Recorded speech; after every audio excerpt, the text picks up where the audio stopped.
പരിശുദ്ധാത്മാവ് നമ്മളെ തന്നെ വിശുദ്ധീകരിക്കുന്നതിനായി ദാഹിക്കുന്നു. നമ്മിൽ വസിക്കുന്ന പരിശുദ്ധാത്മാവ് നമ്മളെ വിശുദ്ധീകരിക്കും എന്നതിന് യാതൊരു സംശയമില്ല. പൂർണ്ണമായിട്ട് അതിനുവേണ്ടി സമർപ്പിച്ചുകൊണ്ട് നമുക്കൊന്ന് സ്തുതിക്കാം.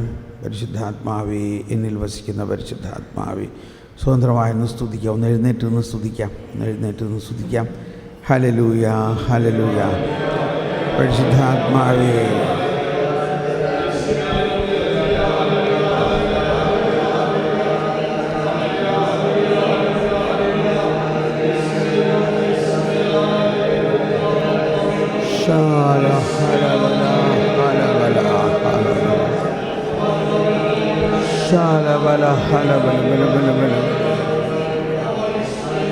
ഓ പരിശുദ്ധാത്മാവേ, ഞങ്ങളെ തന്നെ വിശുദ്ധീകരിക്കണമേ.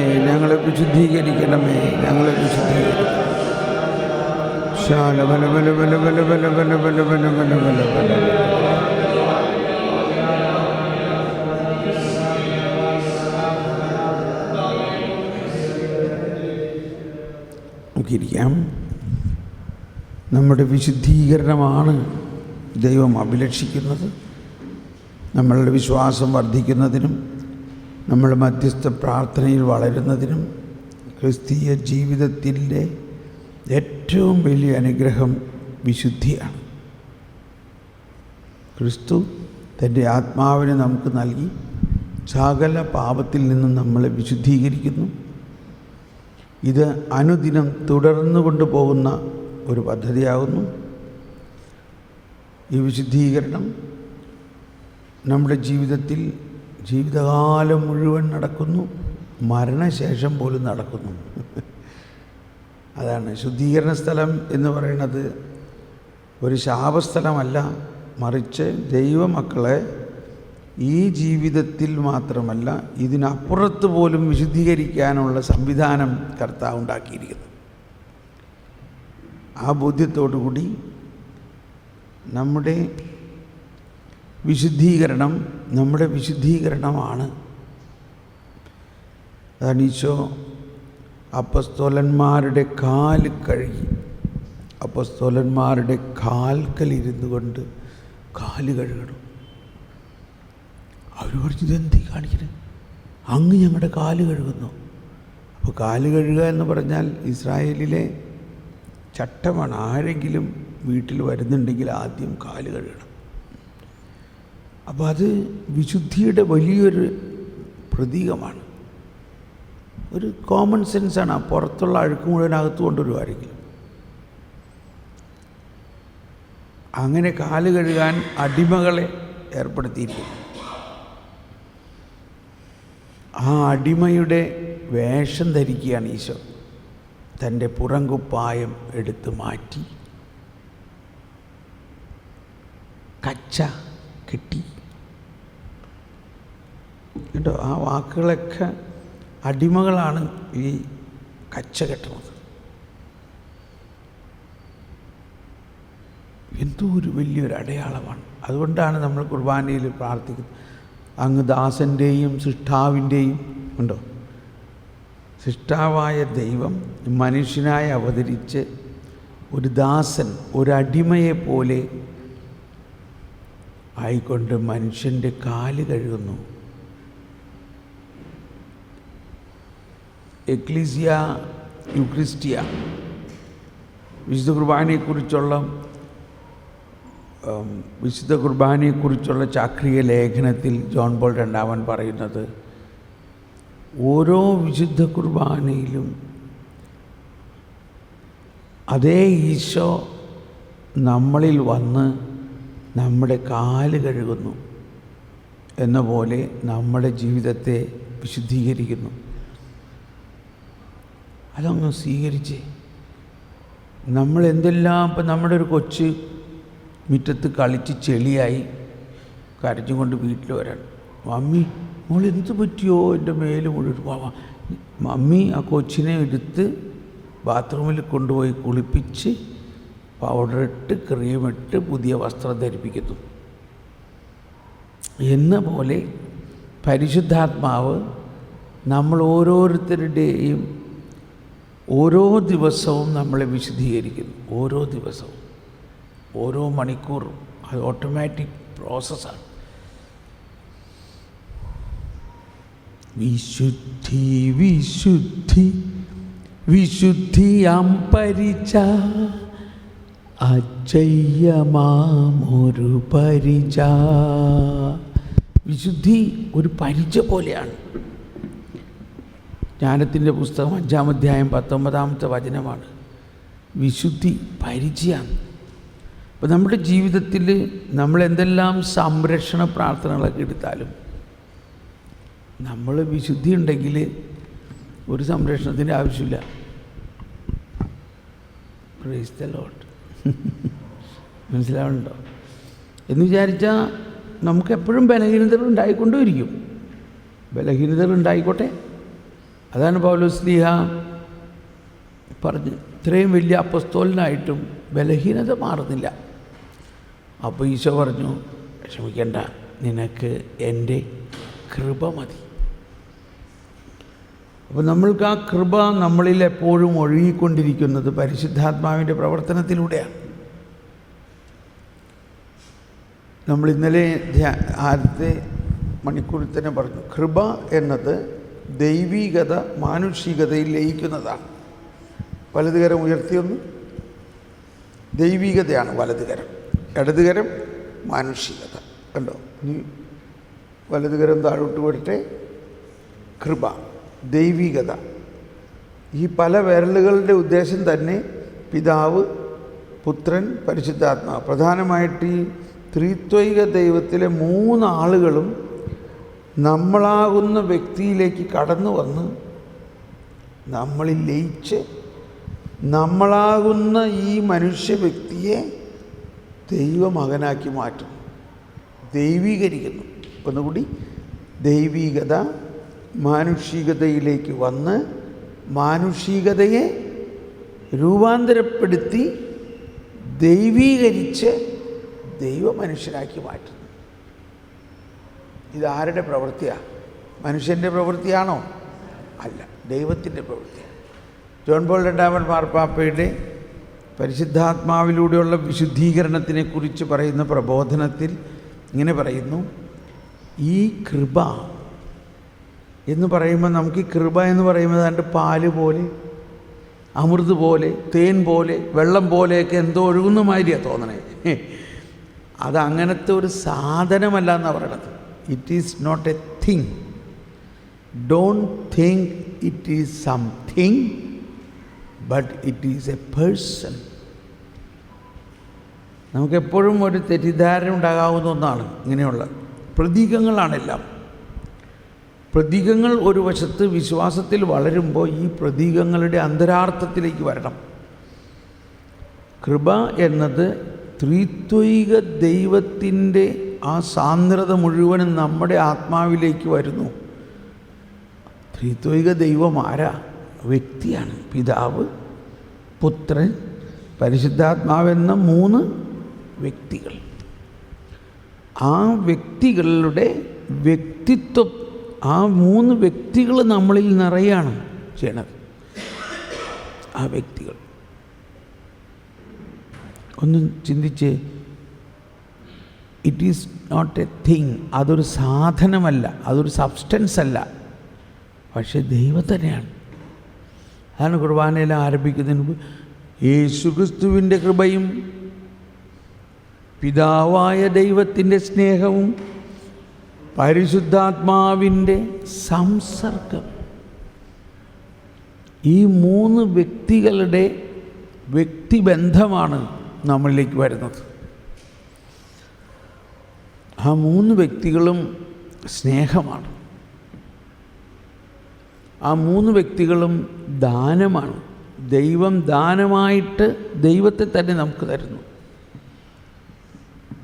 ദൈവം ദാനമായിട്ട് ദൈവത്തെ തന്നെ നമുക്ക് തരുന്നു. ദൈവം ദാനമായിട്ട് ദൈവത്തെ തന്നെ നമുക്ക് തരുന്നു. ശലഹല ഹലബല ഹലബല ഹലബല ഹലബല. ഒന്ന് സ്തുതിച്ച് പ്രാർത്ഥിക്കാം ആ ബോധ്യത്തോടുകൂടി. എന്നും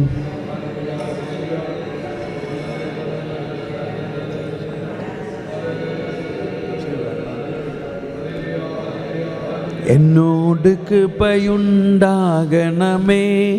ദൈവമേ, എന്നോട് കൃപ തോന്നണമേ. എന്നോട് കൃപയുണ്ടാകണമേ ദൈവമേ, എന്നോട് കൃപ തോന്നണമേ. അങ്ങയിലാണു ഞാൻ അഭയം തേടുന്നത്, വിനാശത്തിൻ്റെ കൊടുങ്കാറ്റ് കടന്നു പോകുവോളം ഞാനങ്ങയുടെ ചിറകിൻ കീഴിൽ ശരണം പ്രാപിക്കുന്നു. എന്നോട് കൃപയുണ്ടാകണമേ ദൈവമേ, എന്നോട് കൃപ തോന്നണമേ. ഇനി അടുത്ത ലൈൻ എങ്ങനെയാന്ന് നോക്കിക്കോ. അത്യുന്നതനായ ദൈവത്തെ ഞാൻ വിളിച്ചപേക്ഷിക്കുന്നു. എനിക്കു വേണ്ടി എല്ലാം ചെയ്തു തരുന്ന ദൈവത്തെ തന്നെ. എല്ലാവരും ശബ്ദമുയർത്തി. അത്യുന്നതനായ ദൈവത്തെ ഞാൻ വിളിച്ചപേക്ഷിക്കുന്നു. എനിക്കു വേണ്ടി എല്ലാം ചെയ്തു തരുന്ന ദൈവത്തെ തന്നെ. അവിടുന്ന് സ്വർഗത്തിൽ നിന്ന് സഹായമയച്ചെന്നെ രക്ഷിക്കും. എന്നെ ചവിട്ടി മെതിക്കുന്നവരെ അവിടുന്ന് ലജ്ജിപ്പിക്കും. ശ്രദ്ധിക്കണം. അവിടുന്ന് സ്വർഗത്തിൽ നിന്നൊക്കെ പറയുമ്പോൾ അതിൻ്റെ ആകാശത്തിന് മുകളിലുള്ളൊരു സ്ഥലത്തു നിന്ന് വരുന്നു എന്നാണ് നമ്മുടെ പ്രതീകം. സ്വർഗം എന്നത് ഒരു സ്ഥലമല്ല. സ്വർഗമെന്നത് ഒരു സ്ഥലമല്ല. അതാണ് വിശ്വാസത്തിലേക്ക് നമ്മൾ വരുമ്പോൾ ഉണ്ടാകേണ്ട ഒരു വളർച്ച. സ്വർഗമെന്നത് ഒരു സ്ഥലമല്ല. സ്വർഗമെന്നത് പിതാവും പുത്രനും പരിശുദ്ധാത്മാവുമായ ത്രിത്വൈക ദൈവവും മാതാവും വിശുദ്ധന്മാരും മാലാഖമാരും അടങ്ങുന്ന അവരുടെ സംസർഗമാണ്. സ്വർഗം എന്ന് പറയുന്നത് പിതാവും പുത്രനും പരിശുദ്ധാത്മാവും ആയിട്ടുള്ള സംസർഗമാണ്. അവിടുന്ന് സ്വർഗത്തിൽ നിന്ന് സഹായമയച്ചെന്നെ രക്ഷിക്കും. എന്നെ ചവിട്ടി മെതിക്കുന്നവരെ അവിടുന്ന് ലജ്ജിപ്പിക്കും. അപ്പോൾ ഈ ത്രിത്വൈക ദൈവത്തിൽ നിന്നുള്ള ആ കൃപ നമുക്ക് ലഭിച്ചാൽ മാത്രമേ നമ്മുടെ ജീവിതത്തിലെ കൊടുങ്കാറ്റ് പാപം മാറുകയുള്ളൂ.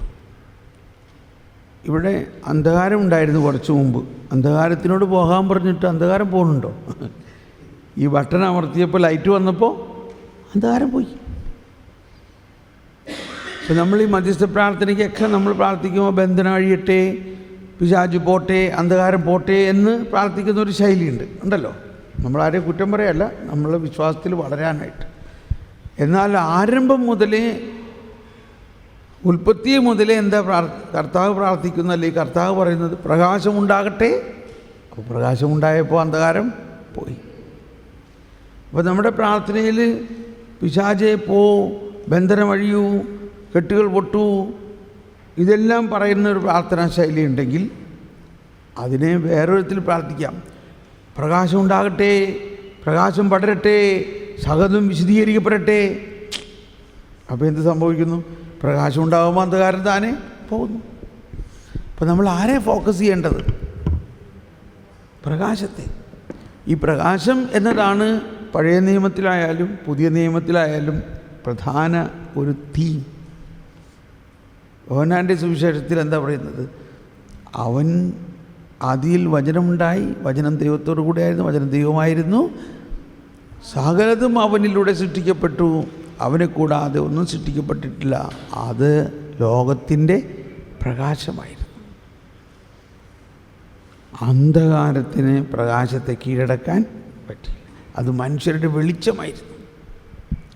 എന്നിട്ട് 1:9 പറയുകയാണ്, സകലത്തെയും പ്രകാശിപ്പിക്കുന്ന യഥാർത്ഥ വെളിച്ചം വരുന്നുണ്ടായിരുന്നു. പിന്നീട് പല സ്ഥലത്തും പറയുന്നത്, ഞാൻ ലോകത്തിൻ്റെ പ്രകാശമാകുന്നു. ആ പ്രകാശമാണ് ജ്ഞാനസ്നാനത്തിലൂടെ നമുക്ക് തന്നിരിക്കുന്നത്. ജ്ഞാനസ്നാന സമയത്തൊരു മെഴുകുതിരി കത്തിച്ച് നമ്മുടെ കയ്യിൽ പിടിപ്പിച്ചു. എന്നിട്ട് പറഞ്ഞു, ഇനി മുതൽ നീയാണ് ലോകത്തിൻ്റെ പ്രകാശം. ക്രിസ്തുവാകുന്ന ആ പ്രകാശം അങ്ങനെ തന്നെ നമ്മളിലേക്ക് തന്നിരിക്കുകയാണ്. ഈ ബോധ്യത്തോടെ നമുക്കൊന്നുകൂടി നമ്മുടെ വിശുദ്ധീകരണത്തിനായി പ്രാർത്ഥിക്കാം. നമ്മളിൽ എന്തെല്ലാം അശുദ്ധിയുണ്ടോ അതോർത്ത് ഒരു കുറ്റബോധമല്ല വരേണ്ടത്, ഒരു പാപബോധമാണ് വരേണ്ടത്. കർത്താവ് അതെല്ലാം എടുത്ത് മാറ്റും എന്നുള്ള ഒരു വലിയ പ്രോത്സാഹനം ഉണ്ടാകണം. നമ്മളൊന്നുകൊണ്ടും ഭയപ്പെടേണ്ട. ഈശോ വന്നിരിക്കുന്നു. നമ്മൾ പഴയ നിയമത്തിലല്ല, പുതിയ നിയമത്തിലാണ്. ഇന്നലെ നമ്മൾ കേട്ടു, പിത്തള സർപ്പത്തെ മോശ മരുഭൂമിയിൽ ഉയർത്തിയ പോലെ അതിനേക്കാൾ എത്ര ശ്രേഷ്ഠമായ ഉയർത്തലാണ്. കർത്താവായ യേശു ക്രിസ്തു മനുഷ്യരുടെ പാപവും ഏറ്റെടുത്തുകൊണ്ട് ഉയർത്തപ്പെടുന്നു. അവനെ നോക്കിയവരെല്ലാം പ്രകാശിതരാകുന്നു.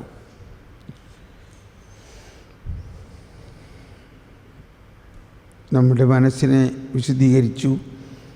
ഇന്ദ്രിയങ്ങളുടെ വിശുദ്ധീകരണം, നമ്മൾ കണ്ണുകൾ കൊണ്ട് കാണുന്നു, കേൾക്കുന്നു, കാതുകൊണ്ട് കേൾക്കുന്നു, ചിന്തിക്കുന്നു, ഇതെല്ലാത്തിലും വിശുദ്ധീകരണം ആവശ്യമുണ്ടാകാം. വിശുദ്ധീകരിക്കും.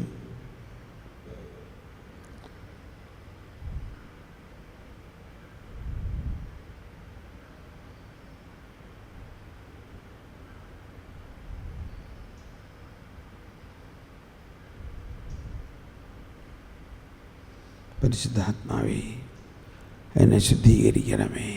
പരിശുദ്ധാത്മാവേ എന്നെ ശുദ്ധീകരിക്കണമേ.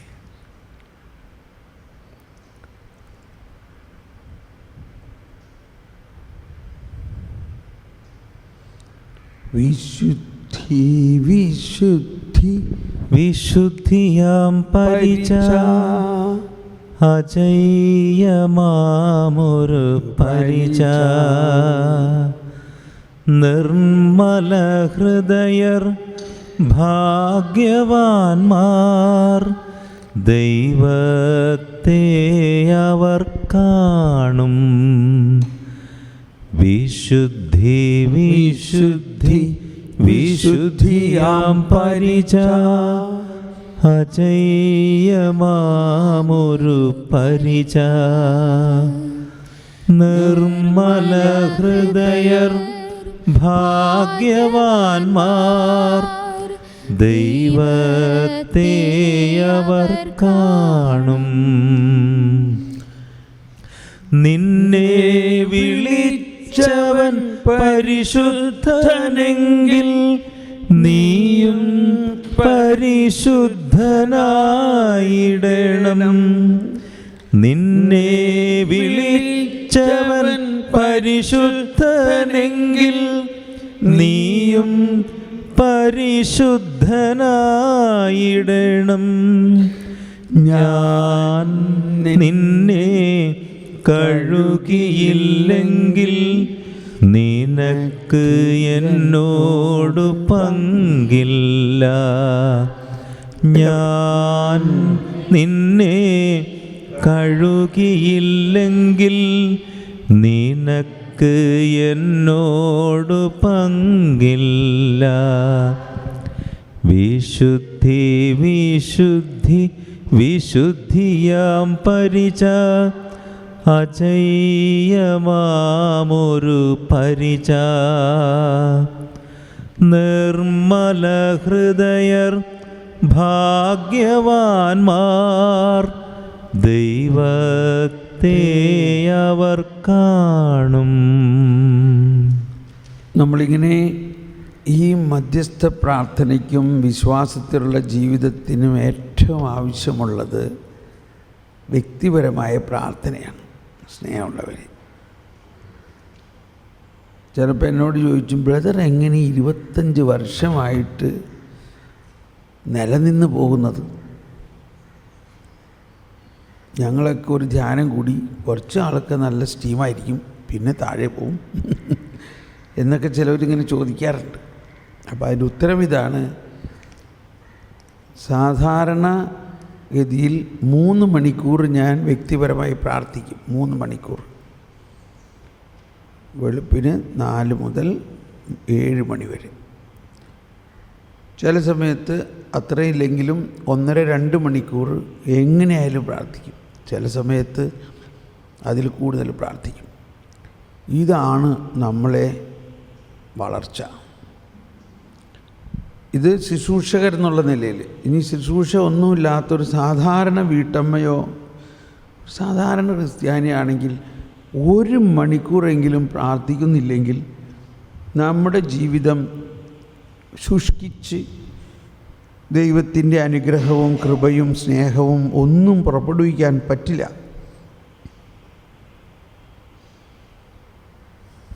1 മണിക്കൂറെങ്കിലും നമ്മൾ പ്രാർത്ഥിക്കണം. അത് ഈ വ്യക്തിപരമായ രീതിയിലോ ഈ പ്രാർത്ഥനയുടെ അടിസ്ഥാനത്തിലോ അതൊന്നും അല്ലെങ്കിൽ നമ്മളിൽ വസിക്കുന്ന ത്രിത്വത്തോട് നമ്മൾ സമർപ്പിച്ച് വിശുദ്ധീകരിച്ച് ജ്ഞാനം കൊണ്ടും സ്നേഹം കൊണ്ടും നിറയണം.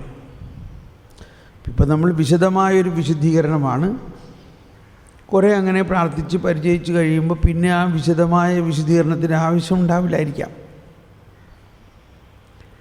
പക്ഷേ സ്നേഹവും ജ്ഞാനവും വളരെ ആവശ്യമാണ്. അതാണ് അടുത്ത പോയിൻ്റ്. പേഴ്സണൽ പേരിൻ്റെ കടലാസിൽ, അല്ലെങ്കിൽ കടലാസ് തന്നിട്ടില്ല അല്ലേ, പേഴ്സണൽ പേരിൻ്റെ ആ ഒരു ഫോർമാറ്റിൽ ദൈവത്തിൻ്റെ ജ്ഞാനം, നമ്മൾക്ക് ജ്ഞാനസ്നാനമാണ് ലഭിച്ചിരിക്കുന്നത്. നമ്മളതുകൊണ്ടാണ് സാധാരണഗതിയിൽ നമ്മൾ രാവിലെയൊക്കെ പരിശുദ്ധാത്മാവിൻ്റെ ഒരു ഗാനം ആലപിക്കാറുണ്ട്. എന്താ അതിൻ്റെ അർത്ഥം? പരിശുദ്ധാത്മാവേ നീ എഴുന്നള്ളി വരണമേ എൻ്റെ ഹൃദയത്തിൽ, ദിവ്യദാനങ്ങൾ ചിന്തി എന്നുള്ളിൽ ദൈവസ്നേഹം നിറയ്ക്കണേ. സ്വർഗവാതിൽ തുറന്നു ഭൂമിയിൽ നിർഗളിക്കും പ്രകാശമേ. സ്വർഗവാതിൽ തുറന്നു ഭൂമിയിൽ നിർഗളിക്കും പ്രകാശമേ. അന്ധകാരവിരിപ്പു മാറ്റിടും ചന്തമേറുന്ന ദീപമേ. കേഴുമാത്മാവിലാശ വീശുന്ന മോഹന ദിവ്യഗാനമേ. സ്വർഗവാതിൽ എന്ന് പറയുമ്പോഴും എന്തുദ്ദേശത്തിലാണ് നമ്മളത് പാടണേ? ഇവിടെയാണ് നമുക്കുണ്ടാകേണ്ട ഓളം. സ്വർഗവാതിൽ എന്ന് പറഞ്ഞാൽ ത്രിത്വൈക ദൈവത്തിൻ്റെ ആ അന്തരാത്മാവിൽ നിന്ന്, പിതാവും പുത്രനും പരിശുദ്ധാത്മാവുമായ ത്രിത്വത്തിൽ നിന്ന് ഒഴുകുന്ന ദാനം. എന്താണത്? ത്രിത്വം തന്നെയാണത്. ദൈവം നമുക്ക് നൽകുന്ന ദാനം ദൈവത്തെ തന്നെയാണ്. ആ ദാനം സ്നേഹമാണ്, ജ്ഞാനമാണ്. ഒരുപാട് വേറെ ദാനങ്ങളുണ്ട്. വിശ്വാസം. അപ്പോൾ സ്നേഹം എന്നത് ദൈവം തന്നെയാണ്. അതാണ് യോഹന്നാൻ പറയണത്, ദൈവം സ്നേഹം ആകുന്നു. പ്രസൻറ്റ് ടെൻസിൽ ദൈവം സ്നേഹം ആകുന്നു. He is love. God is love. ദൈവം സ്നേഹം ആകുന്നു. യോഹന്നാനെക്കുറിച്ച് ഒരുപാട് വിശുദ്ധരൊക്കെ പറയാറുള്ളൊരു ഇതാണ് യോഹന്നാന് വേറെ ഒന്നും പറയാനില്ല. എന്ത് ചോദിച്ചാലും ഈശോ സ്നേഹം സ്നേഹം സ്നേഹമാകുന്നു. അപ്പോൾ ആ ഈശോയെ ആദ്യം കണ്ടുമുട്ടിയ ഒരാളാണ് യോഹന്നാൻ. പുതിയ നിയമത്തിൽ കണ്ടുമുട്ടിയ മുതൽ പിന്നെ അവിടുന്ന് വിടണില്ല, ആ ഈശോനെ വിടില്ല, ഒട്ടിയിരിക്കുകയാണ്. കാരണം അത്രയ്ക്ക് വലിയ സ്നേഹമാകുന്നു. നമ്മൾ സാധാരണ നല്ല ആളുകളെ സ്നേഹിക്കും, നമ്മുടെ ഒരു സ്വഭാവമാണ്. നമ്മളെ സ്നേഹിക്കുന്ന ആൾക്കാരും നമ്മളെ അപ്രീഷിയേറ്റ് ചെയ്യുന്ന ആൾക്കാർ, നമ്മളെ പുകഴ്ത്തുന്ന ആൾക്കാരോടൊക്കെ ഭയങ്കര സ്നേഹമായിരിക്കും. ആരെങ്കിലും നമ്മളോട് ഇത്തിരി സഹകരിക്കുന്നില്ല, മുഖം കറുപ്പിച്ചു, 2 വാക്ക് തെറി പറഞ്ഞാൽ പിന്നെ ആ ഭാഗത്തേക്ക് നമ്മൾ നോക്കില്ല, ആ പാർട്ടിയായിട്ട് നമുക്ക് ചേരില്ല. അങ്ങനെയല്ല ദൈവം. ദൈവം തന്നെ സ്നേഹിക്കാത്തവരെ സ്നേഹിക്കും, തന്നോട് ശത്രുതയുള്ളവരെയും സ്നേഹിക്കും. അതാണ് യൂദാസിനോട് പറഞ്ഞു, വാ ഈ താലത്തിൽ അപ്പം മുക്കി നീ ഭക്ഷിക്കും. ഈശോയ്ക്ക് അറിയായിരുന്നു യൂദാസാണ് തന്നെ ഒറ്റുകൊടുക്കാൻ പോണെന്ന്. അറിഞ്ഞുകൊണ്ട് പറയാൻ, സ്നേഹിത വരുവിൻ, ഈ പാലിൽ അപ്പം മുക്കി അല്ലെങ്കിൽ ഈ താലത്തിൽ അപ്പം മുക്കി നീ ഭക്ഷിക്കും, വരുവിൻ, നമുക്ക് ഒരുമിച്ച് ഭക്ഷണം കഴിക്കാം. അതാണോ പെസഹ വ്യാഴാഴ്ച നമ്മൾ പാല് കുറുക്കി അപ്പം മുക്കി കഴിക്കണതിൻ്റെ അർത്ഥം. അങ്ങനെ നമ്മൾ തമ്മിലും നമ്മുടെ അയൽക്കാർ തമ്മിലും ബന്ധുമിത്രാദികളുടെ ഇടയിലൊക്കെ നമ്മൾ അപ്പം മുക്കി വാ നമുക്ക് ഒരുമിച്ച് അപ്പം. സകല വൈരാഗ്യവും മറക്കണം. അപ്പോൾ ദൈവത്തിൻ്റെ സ്നേഹത്തിന് ഇത് സാധിക്കുള്ളൂ. ആ സ്നേഹമാണ് പരിശുദ്ധാത്മാവിലൂടെ നമ്മുടെ ഹൃദയത്തിലേക്ക് ചൊരിഞ്ഞിരിക്കുന്നത്. വ്യക്തിയാകുന്ന സ്നേഹമാണ്. The person love. God is a person and that God is love. ദൈവം സ്നേഹമാകുന്നു, ആ സ്നേഹം ദൈവമാകുന്നു. അപ്പോൾ ആ സ്നേഹം ഒരു വ്യക്തിയാകുന്നു, ആ സ്നേഹം ദാനമാകുന്നു. ആ അർത്ഥത്തിലാണ് ഈശോ പറയുന്നത്, ദൈവത്തിൻ്റെ ദാനം എന്തെന്ന് നീ അറിഞ്ഞിരുന്നെങ്കിൽ. നമുക്ക് ആ ബോധ്യത്തോടു കൂടി. അപ്പോൾ ആ സ്നേഹത്തിൻ്റെ വ്യത്യസ്ത ഫലങ്ങളാണ് സ്നേഹം, ശാന്തി, ആനന്ദം, ക്ഷമ, ദയ, നന്മ, വിശ്വസ്തത, സൗമ്യത, ആത്മസംയമനം. പൗലോസ്ലീഹ ഈ സ്നേഹത്തെക്കുറിച്ച് വർണ്ണിക്കുന്നത് നമുക്കറിയാം. കരിസ്മാറ്റിക് വരദാനങ്ങളെക്കുറിച്ച് പറയുന്ന 1 കൊറിന്ത്യസ് 12-ാം അധ്യായത്തിലും 14-ാം അധ്യായത്തിലും പറയുന്നത് മുഴുവനും വരദാനങ്ങളെക്കുറിച്ചാണെങ്കിൽ അതിൻ്റെ മധ്യത്തിൽ 13-ാം അധ്യായത്തിൽ പറയുകയാണ്, ഈ വരങ്ങളെല്ലാം നിങ്ങൾക്കുണ്ടായാലും,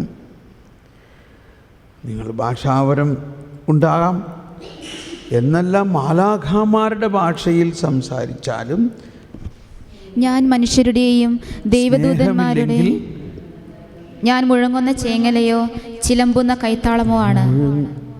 മുഴങ്ങുന്ന ചേങ്ങലയോ, അങ്ങനെ ഒരു പാട്ടില്ല, കഴുകുന്ന കൈത്താളവുമാണ്. സ്നേഹമില്ലെങ്കിൽ ഞാൻ മുഴങ്ങുന്ന ചേങ്ങലയോ, അങ്ങനല്ലേ, മുഴങ്ങുന്ന ചേങ്ങലയോ ചിലമ്പുന്ന കൈത്താളമോ ആണ്. ഇത് ശരിക്കും മനസ്സിലാക്കേണ്ട ഒരു കാര്യമാണ്. നമ്മൾ പ്രാർത്ഥനക്കാരും മധ്യസ്ഥ പ്രാർത്ഥനക്കാരും, നമ്മുടെ ശബ്ദമല്ല ഇവിടെ ആവശ്യം. കൊച്ചുരേസ്യ പുണ്യവതി ആണല്ലോ മധ്യസ്ഥ പ്രാർത്ഥനയുടെ വലിയ ഒരു മധ്യസ്ഥ. കൊച്ചുരേസ്യ ഈ വചനത്തെ പറയാണ്, ഈ വരങ്ങളൊക്കെ ഉണ്ടായിട്ട് എന്താ പ്രയോജനം സ്നേഹമില്ലെങ്കിൽ? അതുകൊണ്ട് എനിക്ക് ഈ വരങ്ങളൊന്നും വേണ്ട, മറിച്ച് എന്ത് വേണം? എനിക്ക് സ്നേഹം മാത്രം മതി. ഞാൻ അങ്ങയുടെ ഹൃദയത്തിലെ ഒരു സ്നേഹത്തിൻ്റെ പൂവാകണേ. ഞാൻ സഭയുടെ മാറിൽ സ്നേഹമാകണം. ആ വരം എനിക്ക് തന്നാൽ മതി. എനിക്ക് വേറെ വരങ്ങളൊന്നും വേണ്ട. ഭയങ്കര സ്നേഹത്തെക്കുറിച്ച് ഇതുപോലെ എഴുതിയിരിക്കുന്ന ഒരു പ്രേമഗീതം ലോക ചരിത്രത്തിൽ ഒരു ഭാഷയിലും ഉണ്ടായിട്ടില്ല എന്നുള്ളതാണ്. ഈ 1 കൊറിന്ത്യസ് 13 പോലെ സ്നേഹത്തെക്കുറിച്ചുള്ള ഒരു വർണ്ണന. നമുക്ക് ഈ ആദ്യത്തെ ഒരു വചനം പോലും നമ്മളിൽ പൂർത്തിയാകുന്നില്ല, ഇല്ലേ? നമ്മളൊരുപാട് വാചാലതയോടെയൊക്കെ സംസാരിക്കും. വീട്ടിൽ ചെന്ന് കഴിഞ്ഞാൽ ആരെന്തൊക്കെ മിസ്റ്റേക്ക് ചെയ്യണോ അതൊക്കെ കണ്ടുപിടിക്കും. ഉടനെ അത് പറയുന്നത്, ഇത് നിന്നോട് എത്ര പ്രാവശ്യം പറഞ്ഞിട്ടാണ് ഇത് ചെയ്യരുത്, മനസ്സിലായിട്ടുണ്ടോ, ഇത് ചെയ്യരുത്. അപ്പോൾ എന്തായി? മുഴങ്ങുന്ന ചെങ്ങലയോ ചിലമ്പുന്ന കൈത്താളമോ ആയി.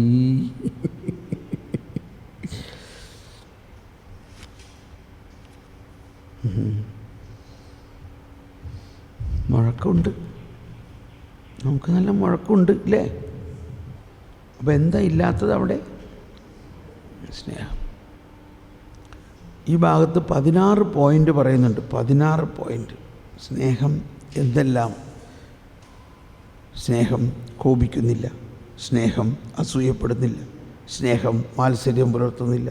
അതൊന്ന് വായിച്ചു നോക്കി. സാവധാനം എടുത്തിട്ട് അതിൻ്റെ ഓരോ പോയിൻ്റേ ഒന്ന് നമ്മുടെ ഹൃദയത്തിൽ കൊണ്ടുവന്ന് അതിനെ വിശകലനം ചെയ്ത്, ദൈവമേ ആ മേഖലയിൽ സ്നേഹം ഒഴുകണേ എന്ന് പ്രാർത്ഥിക്കും. സ്നേഹം ദീർഘക്ഷമയും ദയയുമുള്ളതാണ്. സ്നേഹം ആദ്യം മുതൽ എടുത്തോ. സ്നേഹം ദീർഘക്ഷമയും ദയയുമുള്ളതാണ്. സ്നേഹം അസൂയപ്പെടുന്നില്ല. സ്നേഹം ചിലർക്ക് സ്നേഹം അസൂയപ്പെടുന്നില്ല. സ്നേഹം അസൂയപ്പെടുന്നില്ല. അപ്പോൾ നമ്മളിൽ അസൂയ ഉണ്ടെങ്കിൽ അതെങ്ങനെ അകറ്റാം? സ്നേഹം കൊണ്ട് നിറഞ്ഞാൽ മതി. ആത്മപ്രശംസ ചെയ്യുന്നില്ല. സ്നേഹം ആത്മപ്രശംസ ചെയ്യുന്നില്ല. സ്നേഹം അഹങ്കരിക്കുന്നില്ല. സ്നേഹം അഹങ്കരിക്കുന്നില്ല. സ്നേഹം അനുചിതമായി പെരുമാറുന്നില്ല. സ്നേഹം അനുചിതമായി പെരുമാറുന്നില്ല. സ്വാർത്ഥം അന്വേഷിക്കുന്നില്ല. സ്നേഹം സ്വാർത്ഥം അന്വേഷിക്കുന്നില്ല. സ്നേഹം കോപിക്കുന്നില്ല. സ്നേഹം കോപിക്കുന്നില്ല. സ്നേഹം വിദ്വേഷം പുലർത്തുന്നില്ല. സ്നേഹം വിദ്വേഷം പുലർത്തുന്നില്ല. സ്നേഹം അനീതിയിൽ സന്തോഷിക്കുന്നില്ല. സ്നേഹം അനീതിയിൽ സന്തോഷിക്കുന്നില്ല. സ്നേഹം സത്യത്തിൽ ആഹ്ലാദം കൊള്ളുന്നു. സ്നേഹം സത്യത്തിൽ ആഹ്ലാദം കൊള്ളുന്നു. സ്നേഹം സകലതും സഹിക്കുന്നു. സ്നേഹം സകലതും സഹിക്കുന്നു. സ്നേഹം സകലതും വിശ്വസിക്കുന്നു. സ്നേഹം സകലതും വിശ്വസിക്കുന്നു. സ്നേഹം സകലതും പ്രത്യാശിക്കുന്നു. സ്നേഹം സകലതും പ്രത്യാശിക്കുന്നു. സ്നേഹം സകലത്തെയും അതിജീവിക്കുന്നു. വലിയ പോയിന്റാണ്. സ്നേഹം സകലത്തെയും അതിജീവിക്കുന്നു. സ്നേഹം ഒരിക്കലും അവസാനിക്കുന്നില്ല. സ്നേഹം ഒരിക്കലും അവസാനിക്കുന്നില്ല. അത് അനന്തമാണ്. അത് ദൈവം തന്നെയാണ്.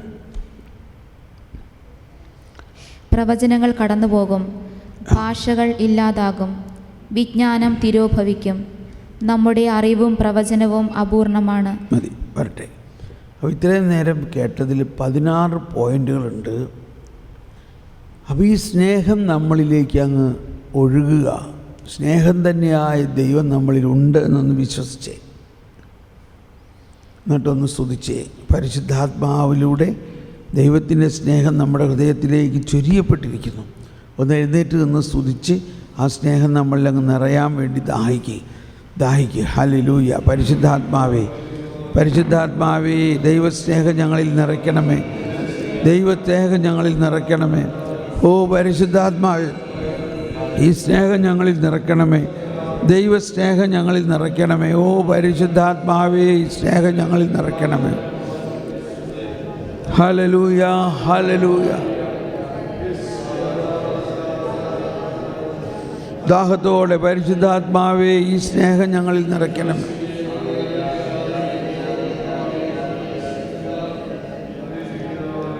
ശാല ഹലബല ഹലബല ഹലബല.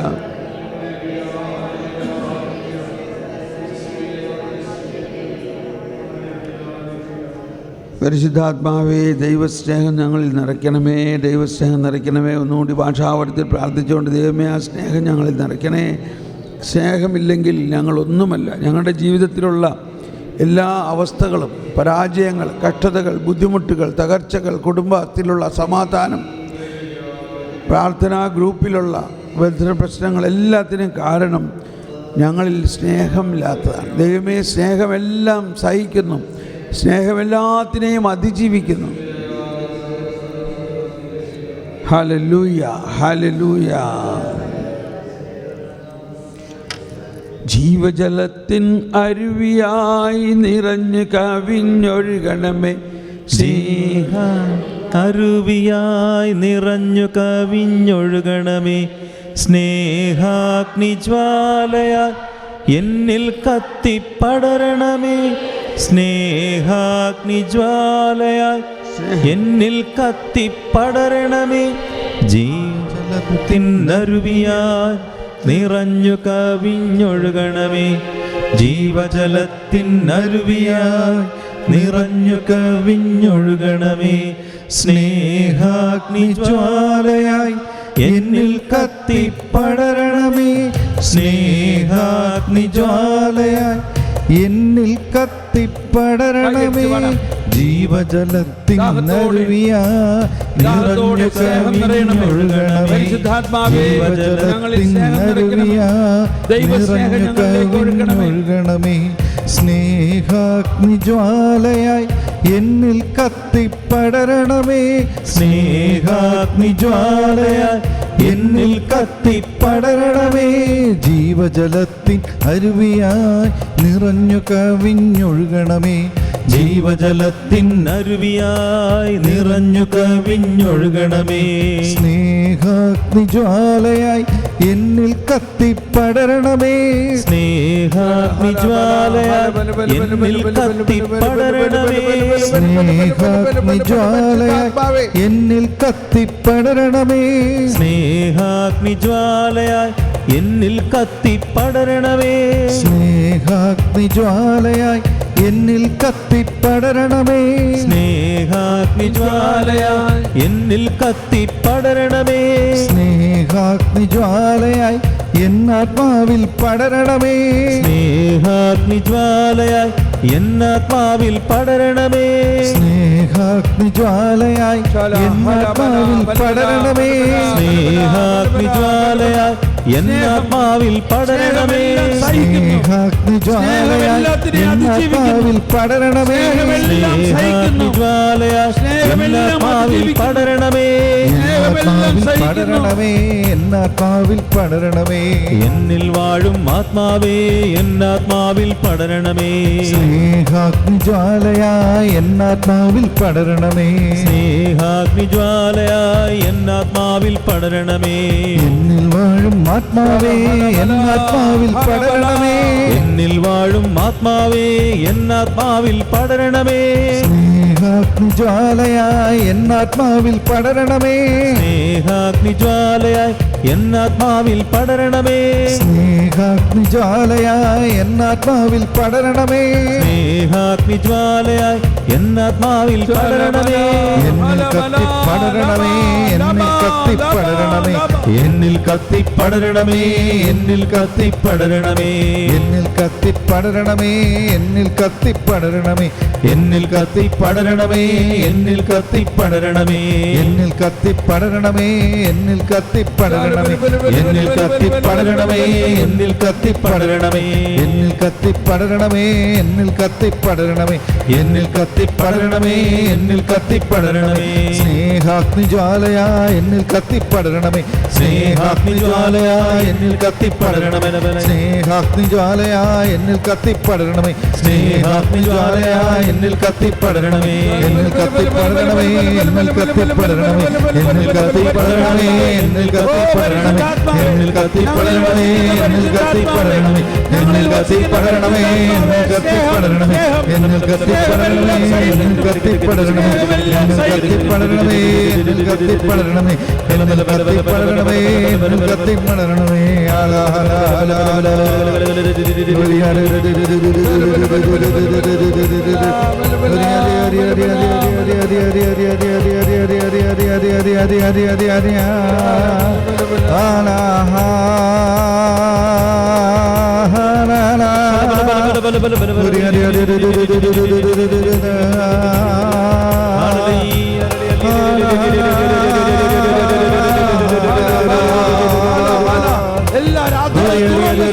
സ്നേഹത്തിന് വേണ്ടി ദാഹിക്കുന്നു. ദൈവമേ, ദൈവത്തിനായ സ്നേഹമെന്നെ ആത്മാവിൽ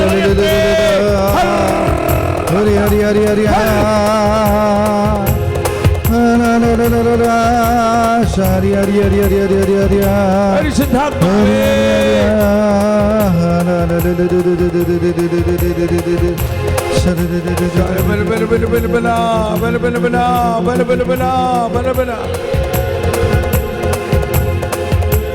സ്നേഹമില്ലെങ്കിൽ ഞാൻ മുഴങ്ങുന്ന ചെങ്ങലയോ ചിലമ്പുന്ന കൈത്താളമോ ആണ്. ദൈവമേ, സ്നേഹം നൽകണേ. ഞാനൊരു ചിലമ്പുന്ന ചേങ്ങലയോ മുഴങ്ങുന്ന കൈത്താളമോ ആകാതെ. ഓ ദൈവമേ, എന്തൊരവസ്ഥയാണെൻ്റെ, എന്തൊരവസ്ഥയാണെൻ്റെ. എന്നാൽ പരിശുദ്ധാത്മാവേ അങ്ങനിൽ വസിക്കുന്നു. ഈ സ്നേഹം എന്നിൽ നിറച്ച് മറ്റുള്ളവരെ വിധിക്കാതെ അവരായിരിക്കുന്ന അവസ്ഥയിൽ അവരെ സ്നേഹിക്കാൻ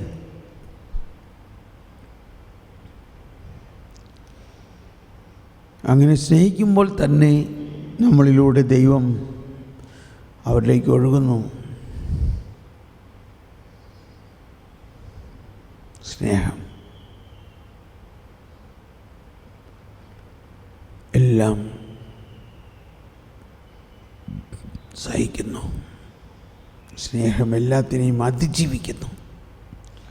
സ്നേഹം കൊണ്ട് എല്ലാത്തിനെയും നമുക്ക് വിജയിക്കാൻ സാധിക്കും. നമ്മളോട് ദേഷ്യപ്പെടുന്ന ഭർത്താവ്, നമ്മളോട് ദേഷ്യപ്പെടുന്ന ഭാര്യ, പക്ഷെ അവരെ അങ്ങ് സ്നേഹിക്കുക. Praise the lord. നമുക്കിരിക്കാം. അടുത്തത് ജ്ഞാനമാണ്. ദൈവം ജ്ഞാനമാണ്. ജ്ഞാനസ്നാനമാണ് നമ്മൾ സ്വീകരിച്ചിരിക്കുന്നത്. ജ്ഞാനത്തിൻ്റെ ആത്മാവ് അവൻ്റെ മേലുണ്ടാകും എന്ന് യെശയ്യായിൽ 11 പറഞ്ഞത്. ആ ജ്ഞാനത്തിൻ്റെ, അറിവിൻ്റെ, വിവേകത്തിൻ്റെ, ബുദ്ധിയുടെ, സ്ഥൈര്യത്തിൻ്റെ ആത്മാവാണ് ജ്ഞാനസ്നാനത്തിലൂടെ നമ്മളിൽ ഉള്ളത്. എന്നാൽ ആ ജ്ഞാനസ്നാനത്തിൻ്റെ ആത്മാവ്, ആ ജ്ഞാനം നമ്മളിൽ തുറക്കണം. അതാണ് ഈശോ പറഞ്ഞത്, മുട്ടുവിൻ തുറക്കപ്പെടും, ഇതൊക്കെ നിങ്ങൾക്ക് തന്നിട്ടുണ്ട്. സോളമൻ അന്ന് പ്രാർത്ഥിച്ച ജ്ഞാനം അവിടുത്തെ വിശുദ്ധ സ്വർഗത്തിൽ നിന്നും, അങ്ങയുടെ മഹത്വത്തിൻ്റെ സിംഹാസനത്തിൽ നിന്നും അങ്ങയോടൊപ്പം സൃഷ്ടിയിൽ പ്രവർത്തിച്ച ജ്ഞാനം എനിക്ക് അയച്ചണേ. ആ പ്രാർത്ഥന കർത്താവ് ഈശോ മിശിഹായിലൂടെ പൂർണ്ണമായിരിക്കുന്നു. ഈശോ മിശിഹ ദൈവത്തിൻ്റെ ജ്ഞാനമാണ്. 1 കൊറിന്ത്യോസ് 1:30 പറയുകയാണ്. 1 കൊറിന്ത്യോസ് 1:30 പറയുകയാണ്.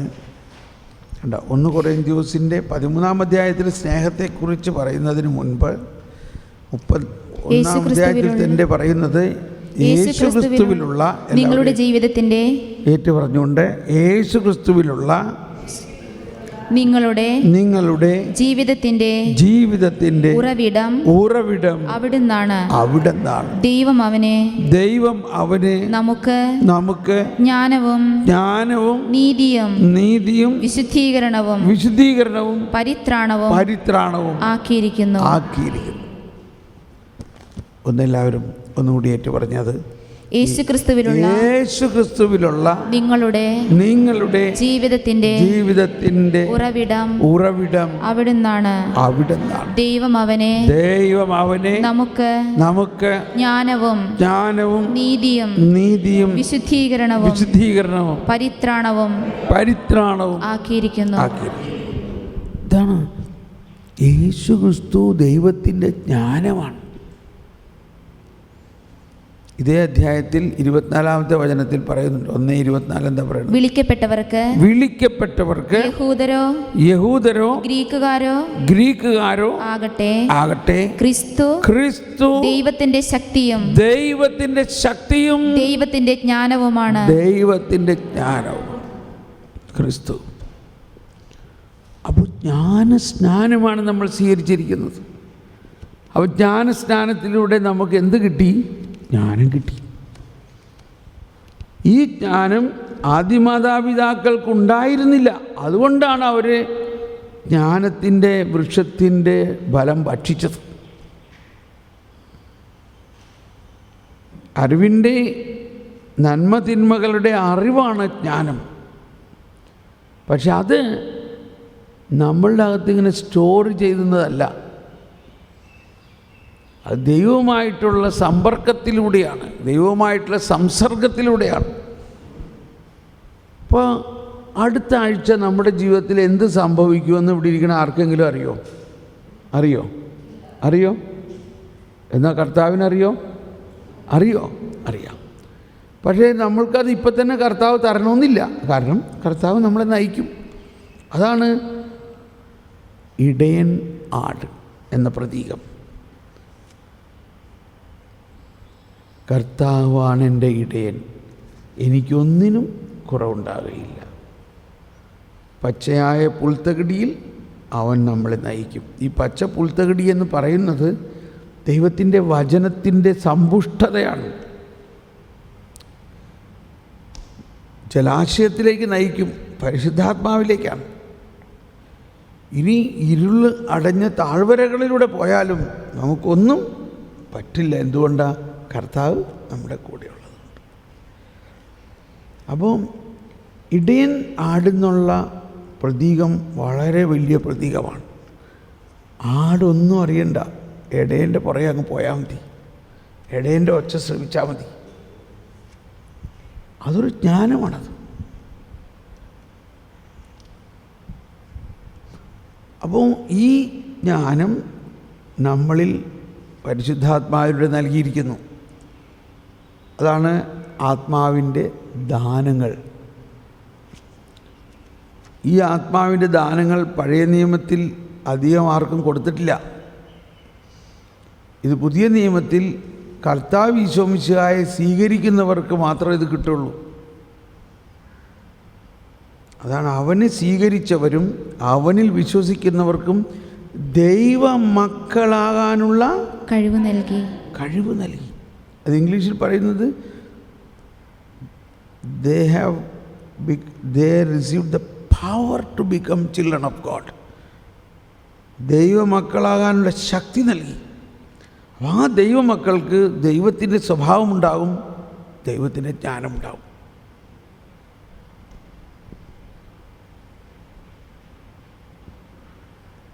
ദൈവത്തിൻ്റെ ജ്ഞാനം ദൈവമക്കൾക്കുള്ളതാണ്. ഈശോ തന്നെ അതിനൊരു മോഡലാണ്, അതിനൊരു മാതൃകയാണ്. ഈശോ ബാല്യകാലം മുതൽ അവൻ ബാല്യകാലത്തെക്കുറിച്ച് എന്താ പറയുന്നത്? ശിശു വളർന്നു ജ്ഞാനം നിറഞ്ഞ് ശക്തനായി. 12 വയസ്സ് ഉള്ളപ്പോഴും എല്ലാവരും ഈ ബാലൻ്റെ ജ്ഞാനത്തെക്കുറിച്ച് കേട്ടിട്ട് അത്ഭുതസ്തബ്ധരായി. വലുതായപ്പോഴും ആളുകൾ അവൻ്റെ ചുറ്റും ഓടിക്കൂടി. എന്തുകൊണ്ട്? ഇവൻ ഈ ആശാരി ഔസേപ്പിൻ്റെ മോൻ, ഈ ആശാരി ചെറുക്കൻ ഇത്രയും വലിയ ജ്ഞാനം എവിടെ നിന്ന് കിട്ടി? ഇവൻ നമ്മുടെ ഔസേപ്പിൻ്റെ മേരിയുടെ മകനല്ലേ ഈ ആശാരി ചെറുക്കൻ? അതാണ് ദൈവത്തിൻ്റെ ജ്ഞാനമാണ്.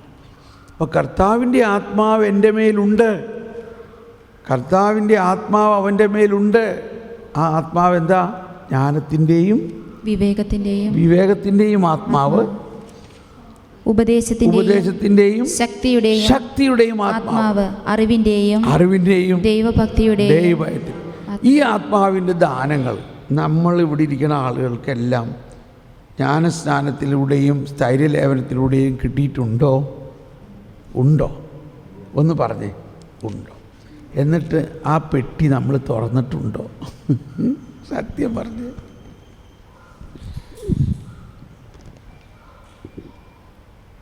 ഇത് കിട്ടിയിട്ടുണ്ടെങ്കിലും നമ്മൾ ആ ജ്ഞാനം തുറക്കാതെ നമ്മുടെ ബുദ്ധിയിൽ രൂപം കൊള്ളുന്ന ഈ മണ്ണാങ്കട്ട ജ്ഞാനം എന്ന് പറഞ്ഞാൽ മണ്ണിൽ നിന്ന് നമ്മൾ ഉണ്ടാക്കിയപ്പോൾ നമുക്കൊരു ജ്ഞാനമുണ്ടല്ലോ, ആ ജ്ഞാനം. പക്ഷേ ആ ജ്ഞാനം പരാജയപ്പെടുത്തിയിരിക്കുന്നു ആദത്തെ. അതുകൊണ്ട് ഒരു വിണ്ണിൽ നിന്ന് സമാഗതമാകുന്ന വേറൊരു ജ്ഞാനം നമുക്ക് തരുന്നു. അത്യുന്നതനായ ദൈവത്തെ ഞാൻ വിളിച്ചപേക്ഷിക്കുന്നു, എനിക്കു വേണ്ടി എല്ലാം ചെയ്തു തരുന്ന ദൈവത്തെ തന്നെ. അവിടുന്ന് സ്വർഗത്തിൽ നിന്ന് സഹായമയച്ചെന്നെ രക്ഷിക്കും. എന്നെ ചവിട്ടി മെതിക്കുന്നവരെ അവിടുന്ന് ലജ്ജിപ്പിക്കും. നമ്മുടെ ഈ കരിസ്മാറ്റിക് ഗ്രൂപ്പിലൊക്കെ ഉള്ള ഒരാളാണ്. അദ്ദേഹത്തിന് ഭയങ്കര പ്രശ്നമൊക്കെ ആയി, ഇച്ചിരി വാട്ടീസൊക്കെ അടിക്കുമായിരുന്നു. 10,60,000 രൂപ കടം. ഇവിടെ തന്നെ വന്ന് എന്നോട് പറയും, വേറെ ഒന്ന് പ്രാർത്ഥിക്കുക, എനിക്ക് അതിനോട് എങ്ങനെ എൻ്റെ ജീവിതം മുന്നോട്ട് കൊണ്ടുപോകണമെന്ന്. ഇത് നമ്മളിൽ പലരുടെയും അവസ്ഥയാണ്. ഭാവിയെക്കുറിച്ച് ഒരു പിടിയില്ല, എങ്ങനെ മുന്നോട്ട് പോകും. അപ്പോൾ ഞാൻ പറഞ്ഞു, അവൻ്റെ എല്ലാ പ്രശ്നവും കേട്ടിട്ട് പറഞ്ഞു, ജ്ഞാനത്തിന് വേണ്ടി പ്രാർത്ഥിക്കും. അവനൊന്ന് ചിരിച്ചു. ഇത്രയും പ്രശ്നമൊക്കെ പറഞ്ഞിട്ട് ബ്രദർ ഇത്രയും പറഞ്ഞല്ലേ ഉള്ളൂ. പക്ഷേ വീണ്ടും കുറച്ച് ദിവസം കഴിഞ്ഞപ്പോൾ അവൻ പറഞ്ഞു, വീണ്ടും ഞാൻ പറഞ്ഞു, ജ്ഞാനത്തിന് വേണ്ടി പ്രാർത്ഥിക്കും. ഇതൊരു ദൈവത്തിനൊരു ഐഡിയ തന്നാലേ ശരിയാവുള്ളൂ. കുറേ ദിവസം കഴിഞ്ഞപ്പോൾ പറയാണ്, ബ്രദറെ സകല പ്രശ്നവും മാറി. നമ്മൾ ഇത്ര പെട്ടെന്ന് 60 ലക്ഷം എങ്ങനെ കിട്ടി? അതേ, ഞാൻ താമസിച്ചിരുന്ന സ്ഥലം പട്ടണത്തിൻ്റെ നടുക്കൊരു 10 സെൻറ്റ് സ്ഥലവും വീടുണ്ടായിരുന്നു. എനിക്ക് അപ്പോൾ ഞാൻ പട്ടണത്തിന് നടുക്ക് താമസിക്കുന്ന വലിയ ആളാണെന്നുള്ളൊരു മഹിമയിലായിരുന്നു. പക്ഷേ എനിക്കൊരു ദിവസം ജ്ഞാനത്തിന് വേണ്ടി പ്രാർത്ഥിച്ചപ്പോൾ തോന്നി, ഞാൻ ഈ പട്ടണത്തിൻ്റെ നടുക്ക് കിടക്കേണ്ട ആവശ്യം എന്താ? ഈ സ്ഥലം വിറ്റ് കഴിഞ്ഞാൽ 1 കോടി രൂപ കിട്ടും ഈ സ്ഥലത്തോട്ട്. എന്നിട്ട് അവിടെ ഇച്ചിരി പുറത്ത് 2 കിലോമീറ്റർ അപ്പുറത്ത് മാറി, ഒട്ടും വിലയില്ല അവിടെ സ്ഥലവും വീടും പണിയാം, ബാക്കി പൈസ കടവും തീർക്കാം. 60 ലക്ഷം രൂപ കടവും തീർത്ത് ബാക്കി 20 സെൻറ്റ് സ്ഥലം മേടിച്ച് അതിനകത്തൊരു വീടും വെച്ച് ബാക്കി പൈസ ബാങ്കിലോട്ട് സുഖമായിട്ട് ജീവിക്കാം. ഒരു ഉദാഹരണം പറയാണ്, നടന്ന സംഭവം, ആളെ പറയാനില്ല, ചിലപ്പോൾ നിങ്ങൾക്കൊക്കെ അറിയാം. അപ്പോൾ നമ്മളുടെ പ്രശ്നങ്ങളുടെ കാരണം 200% ഞാൻ പറയുന്നത് നമ്മൾ ജ്ഞാനത്തിന് വേണ്ടി പ്രാർത്ഥിക്കാത്തത് കൊണ്ട്, നമ്മൾ ദൈവിക ജ്ഞാനമില്ലാതെ മാനുഷിക ജ്ഞാനത്തിൽ പല തീരുമാനങ്ങളെടുത്തതുകൊണ്ട്, അതാണ് നമ്മുടെ എല്ലാം പ്രശ്നങ്ങളുടെ കാരണം. നമ്മൾ മധ്യസ്ഥ പ്രാർത്ഥനയ്ക്ക് എന്തിനൊക്കെ വേണ്ടി പ്രാർത്ഥിച്ചാൽ ഏറ്റവും കൂടുതൽ പ്രാർത്ഥിക്കേണ്ടത് ജ്ഞാനത്തിന് വേണ്ടിയാണ്. അത് ആളുകൾക്ക് കിട്ടിയാൽ ജയിച്ചു, അത് മക്കൾക്ക് കിട്ടിയാൽ അവർ ജയിച്ചു.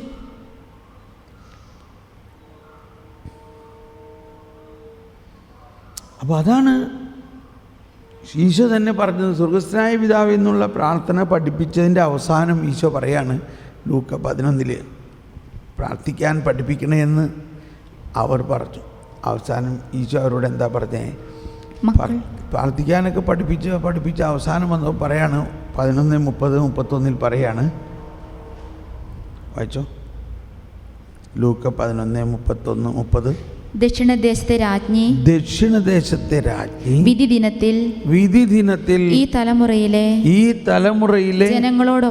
ജനങ്ങളോടൊപ്പം ഉയർപ്പിക്കപ്പെടുകയും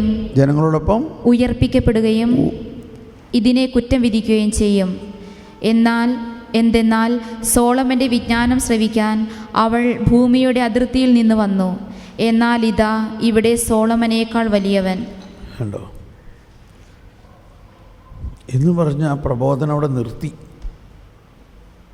സോളമൻ്റെ ജ്ഞാനം തേടി ദക്ഷിണദേശത്തെ രാജ്ഞി ദൂരദേശത്തുനിന്ന് വന്നു. എന്നാൽ ഈ സോളമന് ജ്ഞാനം കൊടുത്ത ആളിവിടെ നിൽക്കണം. അതാരാ? ദൈവം തന്നെയായ കർത്താവ് ഈശോ മിശിഹാ. ഈ കർത്താവ് ഈശോ മിശിഹായെക്കുറിച്ച് യേശയ്യാ പറഞ്ഞിരിക്കുന്നത് എന്താ? ജ്ഞാനത്തിൻ്റെയും അറിവിൻ്റെയും ആത്മാവ് അവനിൽ ഉണ്ടായി. ദൈവരാജ്യം എന്ന് പറയുന്നത് ഒരു സൂപ്പർ കമ്പ്യൂട്ടറാണെന്ന് വിചാരിക്കാം. ആ കമ്പ്യൂട്ടർ എല്ലാവരുടെയും ഒരു കമ്പ്യൂട്ടറും കൊടുത്തു വെക്കണം. എന്നിട്ട് ഇത് തമ്മിൽ കണക്ട് ചെയ്തു. ചിന്തിക്ക്, നമ്മളെല്ലാവർക്കും ദൈവം ഒരു കമ്പ്യൂട്ടർ തന്നു. എന്നിട്ട് ദൈവത്തിൻ്റെ കമ്പ്യൂട്ടറുമായിട്ട് കണക്ട് ചെയ്തു. ഈ ദൈവത്തിൻ്റെ കമ്പ്യൂട്ടറിൽ ഒരാശയം വരുമ്പോൾ അത് ഓട്ടോമാറ്റിക്കലി എല്ലാവരിലും വരും. എന്ന മാതിരി ഒരു സംവിധാനമാണ് ദൈവരാജ്യം. ദൈവം രാജാവാണ്, നമ്മളെല്ലാവരും ആ ദൈവത്തിൻ്റെ പ്രജകളാണെങ്കിൽ ദൈവം നമ്മളെ നയിക്കും. അപ്പോൾ എല്ലാവർക്കും ദൈവം തന്നെ ഒരു ജ്ഞാനം അങ്ങ് കൊടുക്കുമ്പോൾ ദൈവരാജ്യം ദൈവത്താൽ നയിക്കപ്പെടുന്ന ഒരു രാജ്യമായിട്ട് മാറും. അതാണ് ദൈവരാജ്യം. എല്ലാവരും ദൈവത്താൽ നയിക്കപ്പെടുന്ന ജ്ഞാനമാണ്. സ്നേഹമുള്ളവർ, എൻ്റെ ജീവിതത്തിൽ ഞാൻ പറയുകയാണെങ്കിൽ എന്നെ ഏറ്റവും നന്ദി പറയാനുള്ളത് ചെറുപ്പം മുതലേ, ഒരു യുവാവായിരുന്നപ്പോൾ മുതലേ ഈ ജ്ഞാനത്തോടൊരു സ്നേഹം. വിവാഹം കഴിഞ്ഞപ്പോൾ ഞാൻ എൻ്റെ ഭാര്യയോട് ആദ്യം പറഞ്ഞു, നമുക്കൊരു മോളുണ്ടാവുമ്പോൾ അവൾക്ക് ജ്ഞാനം എന്ന് പേരിടണം. അപ്പോൾ ഭാര്യ തമാശക്ക് പിന്നെ ജ്ഞാനമ്മ എന്നിപ്പോൾ വിളിക്കണം, ജ്ഞാനമ്മ. ഞാൻ പറഞ്ഞു ജ്ഞാനമ്മ എന്ന് വേണമെന്നില്ല, എന്നാലും വേറെ ഏതെങ്കിലും ഒരു പേര്. അങ്ങനെ ഞങ്ങൾ വിദ്യ എന്ന് പേര് കണ്ടുപിടിച്ചു. വിദ്യ. അങ്ങനെയാണ് എൻ്റെ മകൾക്ക് വിദ്യ എന്നുള്ള പേരിട്ടത്. ഞാനത് ചിന്തിക്കുകയാണ്, അന്ന് എങ്ങനെ എനിക്ക് ആ ബോധം വന്നു. അപ്പോൾ അതിൻ്റെ അർത്ഥം നമ്മൾ ചെറുപ്രായത്തിലെ ദൈവത്തിൻ്റെ ജ്ഞാനം കൊണ്ട് നിറയുകയാണെങ്കിൽ നമ്മുടെ ജീവിതം വളരെ വ്യത്യസ്തമായിരിക്കും. ഇന്ന് ആ വിദ്യ തിയോളജിയിൽ ഉന്നത ബിരുദങ്ങൾ നേടിയ ഒരു സ്ത്രീയാണ് അവൾ.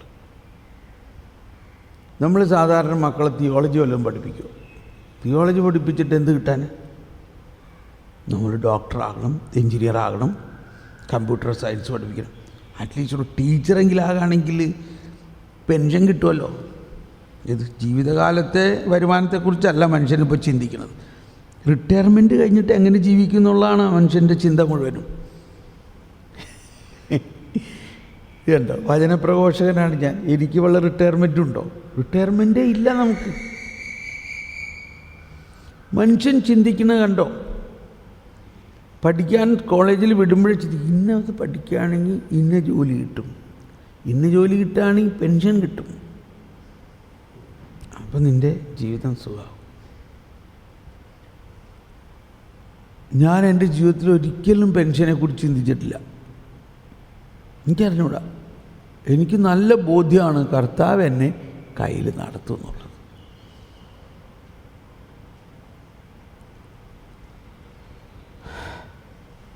ഇതൊക്കെ പറയുമ്പോൾ നിങ്ങൾ എന്നോട് ക്ഷമിക്കണേ, ഞാൻ കുറ്റം പറയല്ല.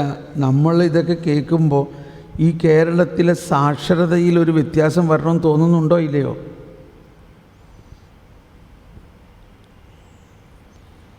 നമ്മൾക്ക് കിട്ടുന്ന ജ്ഞാനം, വിദ്യാലയത്തിൽ കിട്ടുന്ന ജ്ഞാനം വിദ്യ തന്നെയാണ്. പക്ഷെ ആ വിദ്യ ഈ ഭൗതികമായ കണക്ക് കൂട്ടലിനും ആത്മീയമായ ജ്ഞാനം അതിലൂടെ വരുന്നില്ല. ആത്മീയമായ ജ്ഞാനം ഇല്ലാണ്ടാവുമ്പോൾ നമ്മുടെ ആത്മാവിന് ശക്തിയില്ല. നിസാര പ്രശ്നം ഉണ്ടാകുമ്പോൾ, ഇപ്പോൾ വലിയ പഠിപ്പ് തന്നെയുള്ള കുട്ടികൾ, 10ാം ക്ലാസ്സിൽ റാങ്ക് കിട്ടിയൊരു കുട്ടി എൻട്രൻസിന് മാർക്ക് കുറഞ്ഞപ്പോൾ പോയി ആത്മഹത്യ ചെയ്തു പറയും. അപ്പോൾ എന്താണ് ഈ റാങ്കിൻ്റെ ശക്തി പറയും? കരുത്തില്ല. നമ്മളെല്ലാം വിജയത്തിലേക്കാണ് നയിക്കണത്. വിജയിക്കുമ്പോൾ സന്തോഷിക്കുന്നു, പക്ഷെ അത് പോരാ. അതല്ല ശക്തി. ശക്തി പരാജയത്തിൽ ധൈര്യം വരണതിനാണ് ശക്തി. പരാജയപ്പെടുമ്പോൾ തളരാതെ കർത്താവിൽ ആശ്രയിക്കുന്നതിലാണ് ശക്തി. അതാണ് ജ്ഞാനം. ഇത് വരണം. നമ്മുടെ ജീവിതത്തിൽ എന്നും വിജയം തന്നെ ആയിരിക്കോ? ഒരിക്കലുമില്ല.